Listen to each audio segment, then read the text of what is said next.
लोग दिल्ली से हैं सर, और इसीलिए आपके यहाँ है कि बड़ा चर्चा है दीदी माँ के बयान का कि महिलाओं को रील नहीं बनाना चाहिए, छोटे कपड़े नहीं पहनना चाहिए, और उनके पति, उनके बेटे, उनके जो पुरुष वर्ग है उन्हें सोचना चाहिए।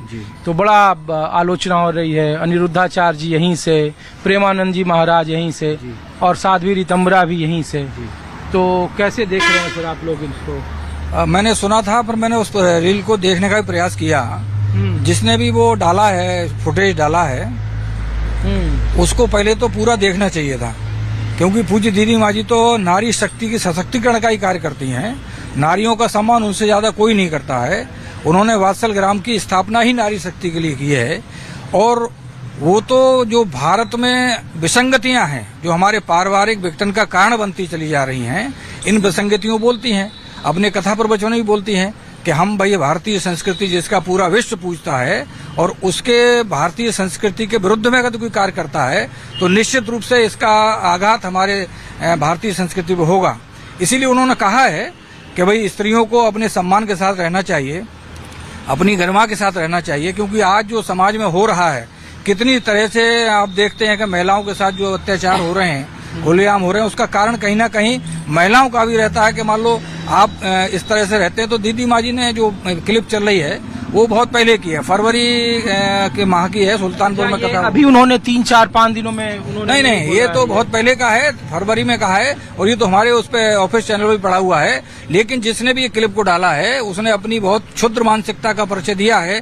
केवल उतना ही काट के दिया है दीदी माँ जी का। अगर वो पूरा दिखाते तो समाज समझ जाता कि उन्होंने किसके लिए कहा ये।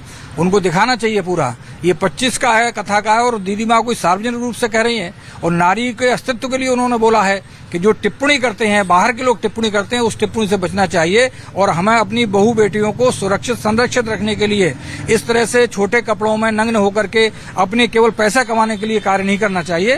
दीदी माँ जी ने कहा तो इसमें कोई बुरी बात नहीं गई। अच्छा, एक बात बताइए, लोग ये पूछ रहे, चूंकि आप मर्द भी हैं, बुद्धिमान भी है, लोग कह रहे हैं कि ये जितनी आचार संहिताएं हैं, चाहे जो भी संत हों, अनिरुद्धाचार्य जी हों, प्रेमानंद जी महाराज हों, दीदी माँ हो, ये आचार संहिता पुरुषों के लिए क्यों नहीं बनाई जाती है? बार बार महिलाओं को ही क्यों कहा जाता है कि आप छोटे कपड़े मत पहनो, रील मत बनाओ, सारी बंदी से महिलाओं के लिए है। तो इसीलिए ये आलोचना हो रही है। देखिए, पुरुषों में भी बहुत खराबी है। नहीं, पुरुषों में खराबी जरूर है, लेकिन पुरुषों के लिए घर की इज्जत नहीं कहा गया।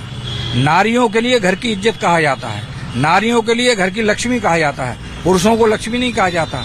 तो जब हमारे घर की जो लक्ष्मी है, जो हमारे घर की इज्जत है, यदि वो घर की इज्जत इस तरह का कार्य करेगी तो परिवार पर निश्चित रूप से उसका प्रभाव पड़ेगा।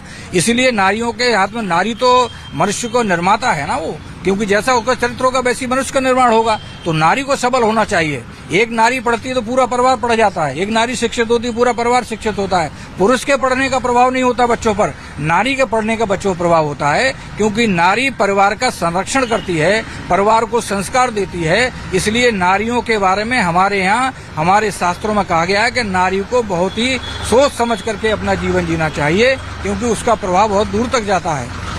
और दीदी माँ जी तो संत हैं, और संतों का कार्य होता है कि समाज में जिस तरह की विसंगतियां चल रही हैं, समाज में जिस तरह के ये अफवाह चल रही है, समाज को तोड़ने का जो कार्य कर रहे हैं, उनको दिशा दी जाए। और दीदी माँ जी ने ये दिशा देने का ही कार्य किया है कि हमको आगे भविष्य में अपने को संभालना है, तो हमको इन सारी चीजों से अलग रखना पड़ेगा, इन सारी चीजों से सुरक्षित रहना पड़ेगा। और इसका पूरा दाय तो माता पिता पर जाता है, परिवार पर जाता है कि अपनी संतानों को सुशिक्षित करें और इन सारी चीजों से दूर रखें।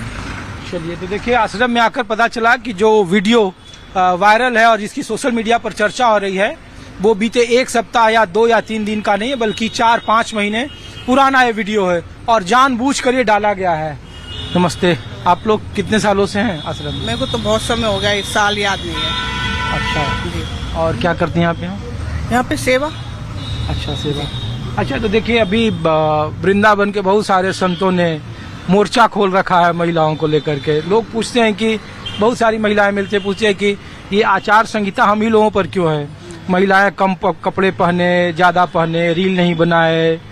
तो आप लोग कैसे देखती हैं जब रितंबरा जी, आपकी दीदी माँ, जब ये सुर्खियों में है कि महिलाओं को कपड़े छोटे नहीं पहनना चाहिए। जिस तरीके से वो नग्नता का प्रदर्शन कर रही है वो बिल्कुल गलत है और उनके पति बेटे को सोचना चाहिए। ये महिला आजादी पर चोट है। मैंने ये वीडियो नहीं देखा तो मेरे को इसका कोई ज्ञान नहीं है, और बाकी तो भैया ने आपको सब समझा ही दिया है।